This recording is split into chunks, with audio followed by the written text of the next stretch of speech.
Good morning, students. Welcome to DSCJ Tele classes.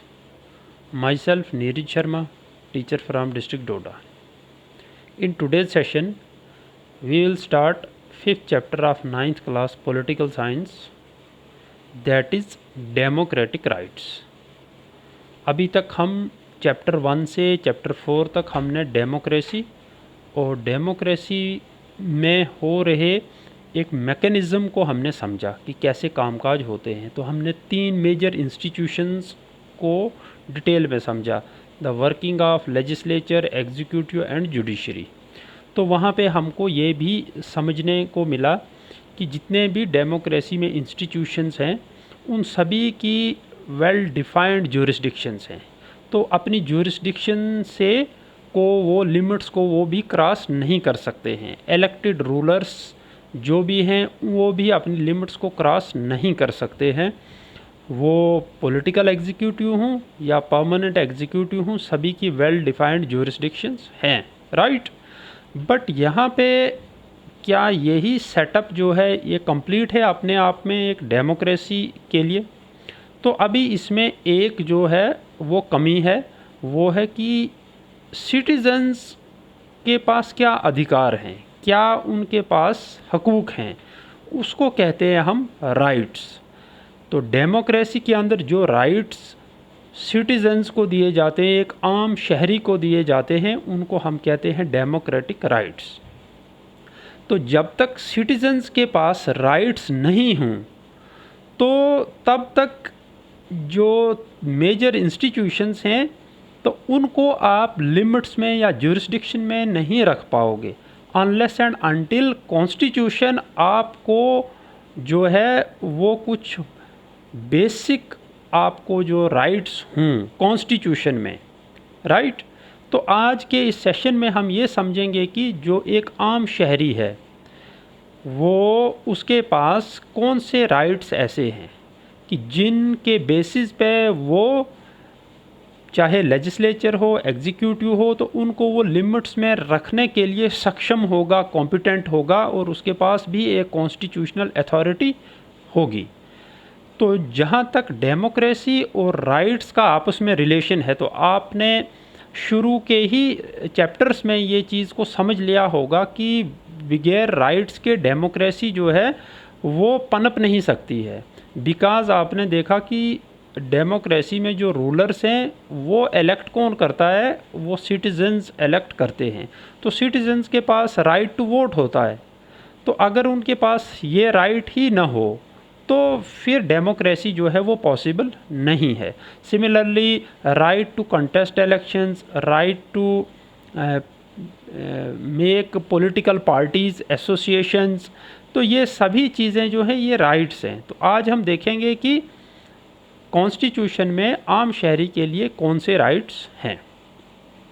तो आज के इस सेशन का जो हमारे मेन ऑब्जेक्टिव्स होंगे उसमें हम बेसिक ये समझने की कोशिश करेंगे कि जो राइट्स हैं उनका क्या मीनिंग है and the need and importance of rights, और जो अधिकार हैं, हकूक़ हैं, इनकी आवश्यकता क्यों पड़ती है, इनकी क्या इम्पोर्टेंस क्या है।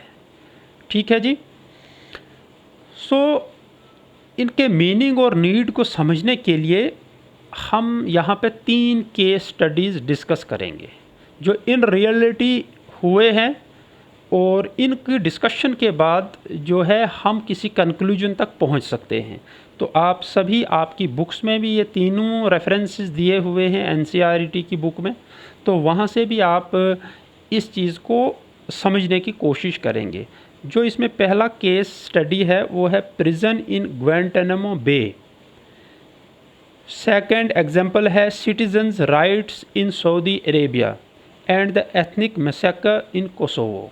तो ये 3 उदाहरणों के साथ 3 केस स्टडीज़ को डिस्कस करने के बाद हम राइट्स के बारे में कुछ बेसिक इन्फॉर्मेशन जो है वो हम गैदर कर पाएंगे and then we will be able to draw out the meaning of rights. Okay.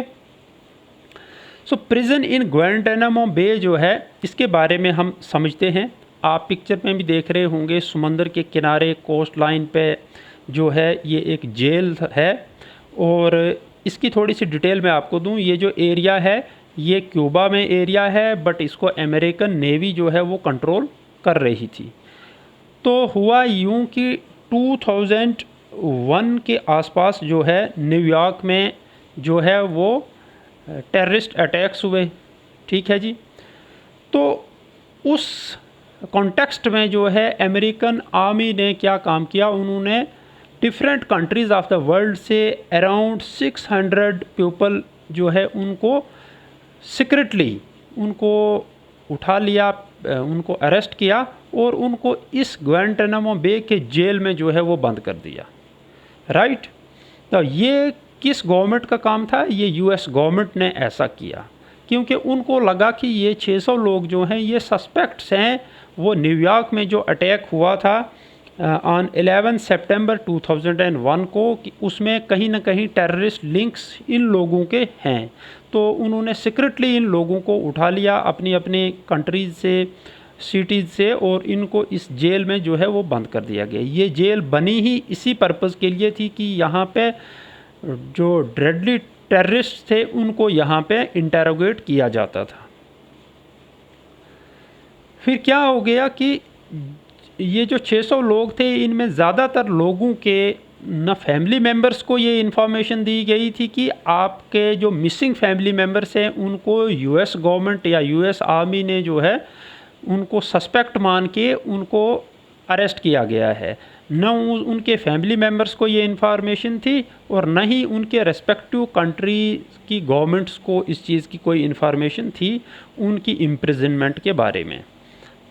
No trial before any magistrate in US. तो जब उनको जेल में लिया गया तो उनको सिर्फ इंटेरोगेट किया गया, टॉर्चर किया गया, उनके साथ बहुत दुर्व्यवहार हुआ, बट उनको किसी भी मजिस्ट्रेट के सामने जो है वहाँ पे ऑफिशियल स्टेटमेंट्स रिकॉर्ड करने के लिए नहीं पेश किया गया, जबकि वो चीज़ जो थी वो बहुत इम्पॉर्टेंट चीज़ थी।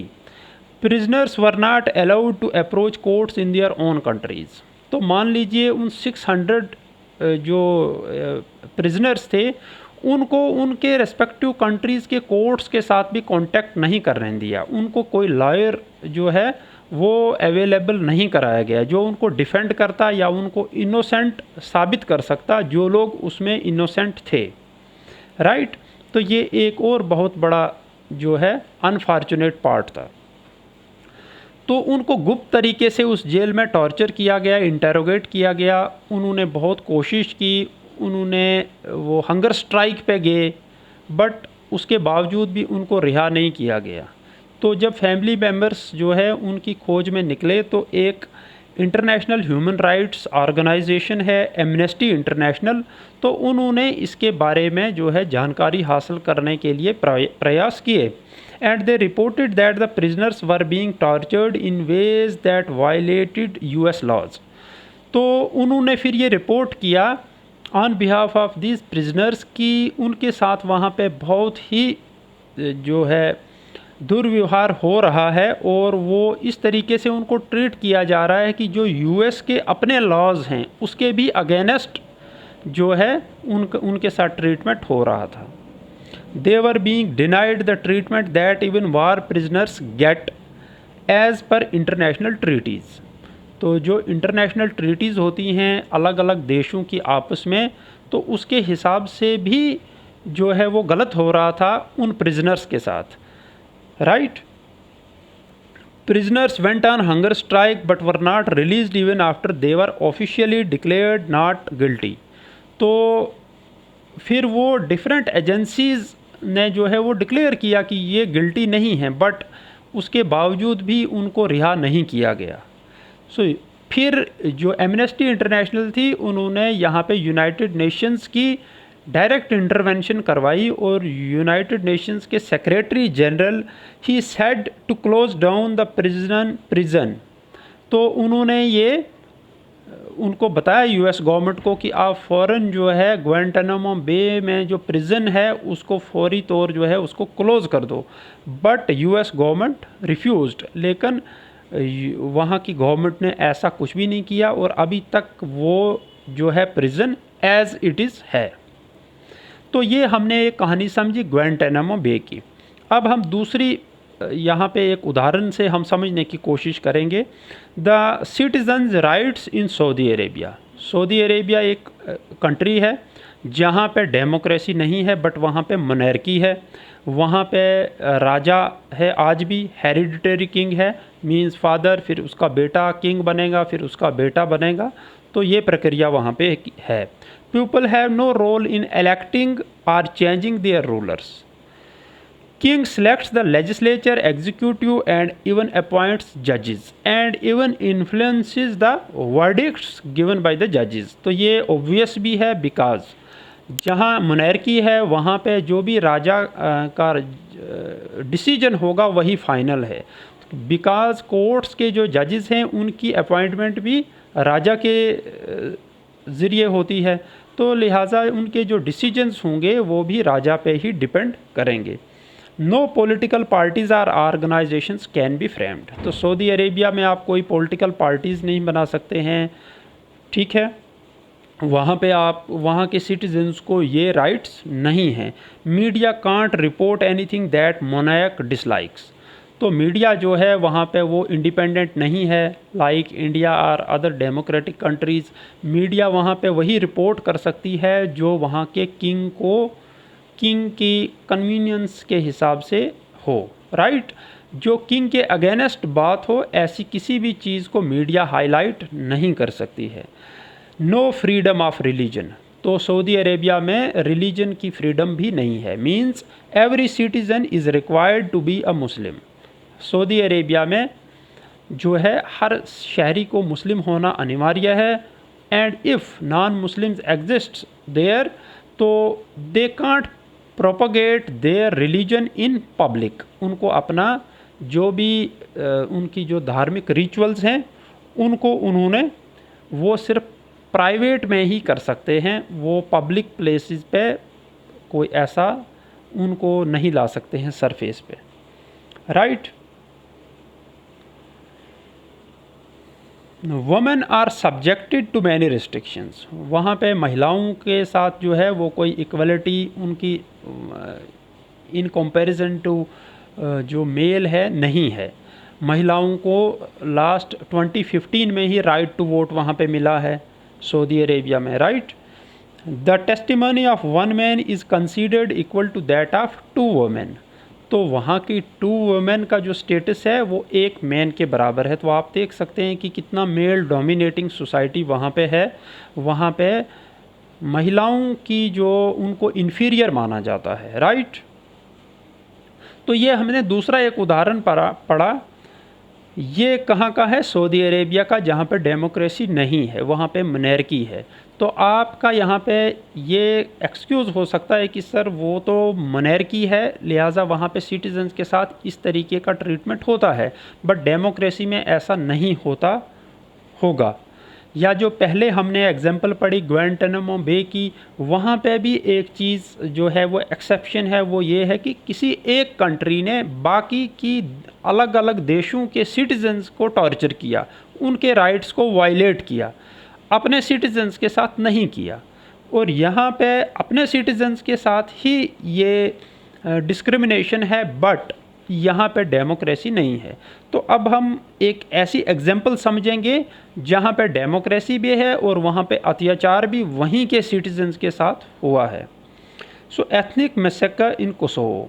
कोसोवो जो है ये एक प्रोविंस था यूगोस्लाविया में before it's split, right.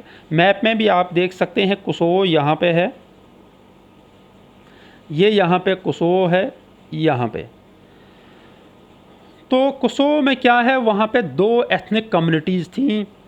In Kosovo majority was from ethnic Albanian, in rest of the country Serbs were in majority. तो वहाँ पे क्या था कि कोसोवो में ज़्यादातर जो लोग थे वो अल्बानियन एथनिसिटी के थे, बाकी के सारे देश में जो लोग थे वो ज़्यादातर सर्ब एथनिसिटी से बिलोंग करते थे, राइट। तो सर्ब्स जो थे वो हमेशा से वहाँ पे जो है डोमिनेट करना चाहते थे कंट्री को, बिकॉज़ वो वहाँ पे मेजॉरिटी में थे। तो हुआ यूँ कि डेमोक्रेसी थी, इलेक्शंस हुए, सब नेशनलिस्ट नेम्ड मिलोशेविक वन इलेक्शन। तो एक बार हो गया ऐसा कि एक नैरो माइंडेड सर्ब जो है वहाँ का नेशनलिस्ट, वो वहाँ इलेक्शन जीत गया, उन्होंने अपनी गवर्नमेंट वहाँ पे बनाई, and then he started to dominate the country. What he did, his government was very hostile to Kosovo Albanians. In April 1999, in an Albanian family, वहाँ पे अब उनको ओप्रेस करना उन्होंने शुरू कर दिया अल्बानियन एथनिसिटी के लोगों को, राइट. तो एक एग्जांपल, एक फैमिली का यहाँ पे उदाहरण दिया गया है, वहीं से आप आइडिया लगा सकते हैं कि बाकी लोगों के साथ भी किस तरीके का वहाँ पे व्यवहार हुआ होगा. A 74-year-old Batisha Hoxha was sitting in her kitchen with her 77-year-old husband, Izzat, right? Then suddenly 5 to 6 soldiers of Serbian troops entered their home and shot Izzat thrice in his chest. तो वो लोग अंदर आ गए, Serbian army के soldiers, और उन्होंने उनको पहला क्वेश्चन ये पूछा कि आप वेयर आर योर चिल्ड्रन, और अभी उनका रिप्लाई भी नहीं आया था, इतने में उन्होंने उस लेडी के हस्बैंड को गोलियां मार के उसको मार दिया, राइट. लेडी को जो है उसको घसीट के बाहर ले गए और उसके हाथ से जो रिंग्स थी लगी फिंगर्स में वो निकाल दी और उसके घर को जला दिया. तो ये एक टिपिकल स्टोरी है वहाँ की कि वहाँ पे जब सर्ब्स को गवर्नमेंट में आए, एक इलेक्टेड रूलर ने ऐसा व्यवहार वहाँ के अपने सिटीजन्स के साथ किया, right. This thousands of Albanians were killed in the same way. तो बहुत हज़ारों में वहाँ पे लोगों के साथ इस तरीके से टॉर्चर करके उनको मारा गया. This massacre was carried out by the army of their own country working under the order of the elected government. तो नोट करने वाली बात यहाँ पे क्या है कि ये अत्याचार जो थे, ये जो किलिंग्स थी, ये कौन करवा रहा था? ये कोई दुश्मन देश का आक्रमण नहीं था, राइट. ये कि कोई दूसरा देश नहीं कर रहा था अत्याचार, बट वहाँ का इलेक्टेड गवर्नमेंट जो है उनके हुक्म से वहाँ की आर्मी अपने ही देश के लोगों के साथ ऐसा कर रही थी. तो आपने 3 डिफरेंट यहाँ पे रेफरेंसेस समझे. तो यहाँ से हम क्या समझते हैं? अब थोड़ा ऐसे सोचिए कि अगर आप उनकी जगह पे होते तो आप क्या करते, आपका दिल, आपकी क्या ख्वाहिशात होती? ये क्वेश्चन बहुत बड़ा है. तो हम सभी लोग जो हैं वो सभी यही विश करते कि perhaps all of us would desire a system where security, dignity and justice is assured to everyone. तो हम सभी लोगों का ऐसा विचार होता कि ऐसा एक लाइफस्टाइल होना चाहिए जहाँ पे सिक्योरिटी हो, जहाँ पे डिग्निटी मेंटेन रहे और जहाँ पे जस्टिस जो है वो डिलीवर किया जाए. कोई फियरफुल लाइफ नहीं हो जिसमें लोगों की किलिंग्स हो, वायलेंस हो, राइट. सभी लोगों की ये ख्वाहिशात हैं. तो ये जो विशेस हैं इन्होंने ही जन्म दिया है राइट्स के कॉन्सेप्ट को. Okay, you might want that no one should be arrested without proper reason and information. तो ये भी आप विश करते. अगर हम ग्वांटानामो बे की एग्जांपल को कंसिडरेशन में लें तो हम ये बता सकते हैं कि बिना कोई सॉलिड रीज़न के, एविडेंस के जो है किसी को अरेस्ट नहीं किया जाना चाहिए. और if someone is arrested he should be given a fair chance to prove himself as innocent. तो उसको ये मौका मिले कि वो अपने लॉयर हायर करे, कोर्ट्स को अप्रोच करे ताकि वो अपने आप को इनोसेंट साबित कर सके. तो ये इस तरह की जो फीलिंग है, ये फीलिंग ने ही जन्म दिया है राइट्स को. और इसीलिए कॉन्स्टिट्यूशन मेकर्स ने वाइल फ्रेमिंग द कॉन्स्टिट्यूशन उनके दिमाग में ये चीज़ आई कि कुछ ऐसी बेसिक राइट्स हैं जिनको कॉन्स्टिट्यूशन में रिटन में रखना ज़रूरी है. अदरवाइज़ कोई भी इलेक्टेड गवर्नमेंट की नीयत भी कभी ख़राब हो सकती है, राइट. कोई ऐसा भी रूलर आ सकता है जो संविधान को नहीं माने और ज्यूरिस्ट अपनी लिमिट्स को क्रॉस कर जाए. उस वक़्त जो सिटीजन्स वहाँ के होंगे तो वो सफ़र न करें. इसके लिए राइट्स को कॉन्स्टिट्यूशन में जो है लिखा गया है. तो हम आने वाले सेशन और इस सेशन में हम समझेंगे कि कॉन्स्टिट्यूशन में हमारे लिए, आम शहरी के लिए कौन से राइट्स हैं. So what are rights? In order to live happily without fear and without being subjected to degraded treatment, we expect others to behave in such a way that does not harm or hurt us. तो सभी लोग ये चाहते हैं कि बाकी लोग इस तरीके से बिहेव करें कि जिससे न हमें कोई नुकसान हो न हम हर्ट हों, राइट। बट ये सिर्फ हम दूसरों से एक्सपेक्ट नहीं कर सकते हैं, दूसरे लोगों की भी हमसे यही एक्सपेक्टेशन रहती है, right. Equally our actions should not also harm और hurt others, so the claims we make should be reasonable. तो इसलिए हम जो क्लेम्स करते हैं सोसाइटी के अंदर, तो हम कोई ऐसा क्लेम ना करें जिससे हम तो खुद खुश रहें, हम तो ठीक रहें, बट उससे कोई दूसरी कम्युनिटी, दूसरा सेक्शन ऑफ सोसाइटी जो हो वो हर्ट हों, वो डिप्रेस हों, राइट। तो इस किस्म की फीलिंग्स जो हैं बनाने के लिए जो कॉन्सेप्ट है, उस कॉन्सेप्ट को हम कहते हैं राइट्स। राइट्स हमें ये प्लेटफॉर्म देता है जहाँ पे हम इस किस्म का एक वातावरण बना सकते हैं जहाँ पे सभी डिफरेंट कम्युनिटीज़ के, डिफरेंट एथनिसिटीज़ के, कास्ट, कलर, क्रीड्स के लोग जो हैं वो सहमति के साथ जो है वो मिलजुल के भाईचारे में रहें।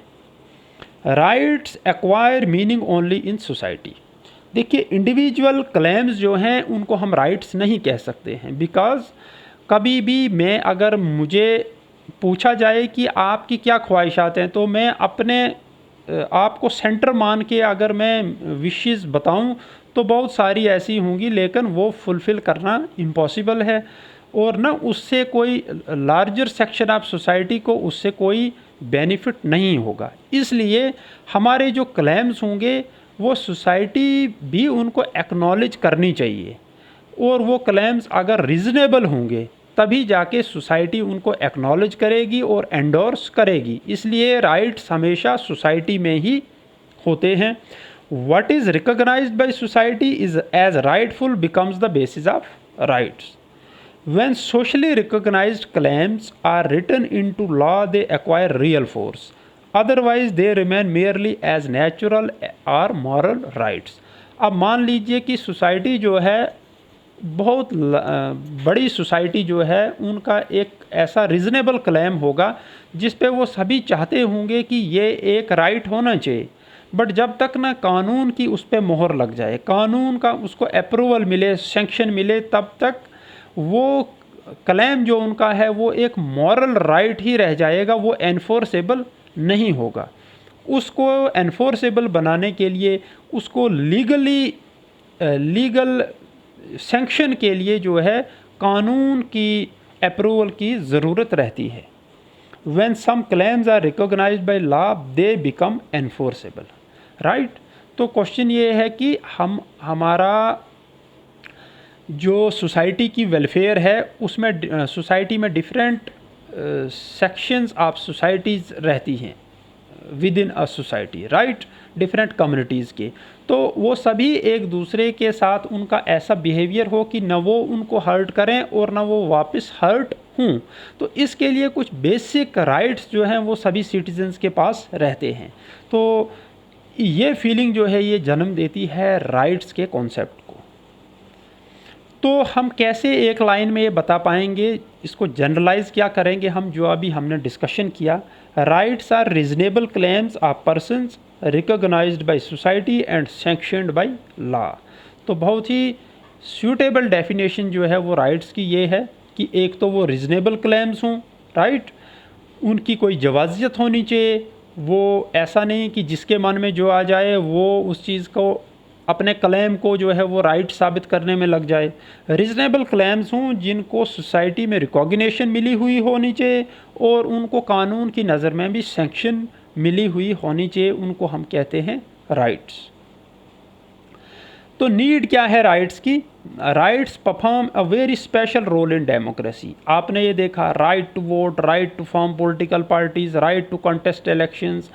इन राइट्स की वजह से आपके पास एक हेल्दी कंपटीशन आप तैयार कर पाते हैं। अदरवाइज़ अगर ये राइट्स होते नहीं, ये किसी एक ही क्लास को होते, मान लीजिए सिर्फ रिच लोगों को ये राइट्स होते, तो फिर रिच ही हमारे रूलर हो सकते थे, रिच लोग ही आपस वही वोट कास्ट करते। तो ऐसा नहीं है, ये इसको ओपन इसलिए रखा गया है, ये राइट सब के लिए इसलिए रखा गया है ताकि सभी लोग जो हैं एक हेल्दी कंपटीशन में एक कॉम्पिटेंट आदमी को अपना रूलर बनाएं, राइट। तो इसलिए डेमोक्रेसी के साथ जो है राइट्स का एक बहुत गहरा ताल्लुक है। Rights protect minorities from the oppression of majority. अगर राइट्स नहीं हों तो फिर माइनॉरिटी जो है उसको ओप्रेस करना, डिप्रेस करना जो है बहुत इजी होगा। जैसा कि आपने कोसोवो के केस में देखा, सर्ब्स जो थे वो मेजॉरिटी में थे तो उन्होंने अल्बानियंस के साथ बहुत दुष्ट व्यवहार किया, बट अगर वहाँ पे राइट्स उनके पास होते तो वो अपने राइट्स को क्लेम करते, उनको एनफोर्स करने के लिए वो कोर्ट्स तक जाते और इस किस्म की परिस्थितियाँ आगे न हों। इसके लिए कॉन्स्टिट्यूशन में भी राइट्स को रखा जाता है और उनकी अवेयरनेस भी जो है वो की जाती है, प्रचार और प्रसार किया जाता है कि सभी सिटीज़न जो हैं वो वेल अवेयर्ड हों अपने राइट्स से। तो आपने देखा कोसोवो में राइट्स की वायलेशन कैसे हुई। तो ये चीज़ें दोबारा न हों उसके लिए हमको राइट्स के बारे में, अपने अधिकारों के बारे में जानकारी होनी चाहिए। तो आप देखें डेमोक्रेसी जो है means rule of majority, right. तो इसलिए वहाँ पे जो माइनॉरिटीज़ हैं इसका मतलब वो हमेशा जो हैं वो ख़तरे में हैं। वो बिल्कुल ख़तरे में होते अगर राइट्स का कॉन्सेप्ट नहीं होता। तो राइट्स की होने की वजह से वो भी इक्वली सिक्योर हो जाते हैं कि मेजॉरिटी भी उनके साथ कोई दुष्ट व्यवहार नहीं कर पाती है, बिकॉज़ उनके पास भी कुछ मौलिक अधिकार जो हैं वो रहते हैं। Rights are guarantees which can be used when some citizens may wish to take away the rights of others। तो जब कभी भी कोई डिस्क्रिमिनेशन हो रहा हो तो राइट्स जो हैं उनकी वजह से जो है उस डिस्क्रिमिनेशन को ख़त्म किया जाता है। तो इस नीड को जो है जनरलाइज हम करेंगे और लास्की ने बहुत खूब कहा है राइट्स के बारे में, that rights are those conditions of social life without which no man can seek in general to be himself at his best। तो जनरली बात उन्होंने बताई है कि आम तौर पे जो शहरी हैं वो अपनी मैक्सिमम ग्रोथ, डेवलपमेंट, वेलफेयर जो है वो उस तक नहीं पहुंच सकते हैं राइट्स की एब्सेंस में। भले ही वो कॉम्पिटेंट भी अगर हों तो अगर आपके पास अधिकार ही नहीं है तो आपको एक रेस में दौड़ने का जो है वो राइट ही नहीं है, तो आप उसमें नंबर 1, नंबर 2 या नंबर 3 कैसे आएंगे। तो इसलिए राइट्स का होना बहुत इम्पॉर्टेंट है। तो ये डेफिनेशन जो है, जब कभी भी आप नीड ऑफ राइट्स लिखेंगे, राइट्स के बारे में बात करेंगे तो इस डेफिनेशन को, इसका रेफरेंस ज़रूर देना। तो इस सारे डिस्कशन से, इस सेशन से हमने क्या समझा? हमने ये समझा कि rights help us to establish a system where at least a minimum is guaranteed to everyone. आप देखिए राइट्स हमें एक ऐसा माहौल देते हैं, एक ऐसा प्लेटफॉर्म देते हैं जहाँ पे मिनिमम जो वेलफेयर है, मिनिमम जो बेनिफिट्स हैं, मिनिमम जो प्रिविलेजेस हैं वो सभी को जो है उपलब्ध कराए जाते हैं। ये एक ऐसा एनवायरनमेंट क्रिएट करने में राइट्स मदद करते हैं और वो जो प्रिविलेजेस होते हैं वो गारंटीड होते हैं, उसमें कोई रिस्क नहीं होता है, राइट। तो वो किन सभी के बीच में जो है प्रिविलेजेस जो हैं मिलती हैं, बांटे जाते हैं, पावरफुल हूँ या वीक हूँ, रिच हूँ और पुअर हूँ, मेजॉरिटी हो और माइनॉरिटी हो, सभी को जो है मिनिमम जो गारंटी है रहती है प्रिविलेजेस की, राइट। तो यही इससे हमने समझा कि for the sustenance of democracy rights जो हैं दे आर प्री रिक्विजाइट। अगर राइट्स नहीं है तो डेमोक्रेसी नहीं हो सकती है, और अगर दोनों नहीं है तो फिर वेलफेयर या हम कोई किसी समाज की हम उसकी फलाह व बहबूद की बात करें तो ये पॉसिबल नहीं है। तो राइट्स ही इन सभी चीज़ों को जो है वो प्रैक्टिकल शेप देने में मदद करते हैं। अदरवाइज़ इंस्टीट्यूशंस भी गलत कर सकते हैं, एग्जीक्यूटिव्स भी गलत कर सकते हैं, लेजिस्लेटर्स भी गलत कर सकते हैं, right.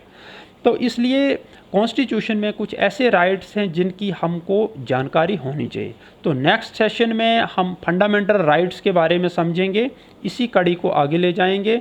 Till then bye, thank you.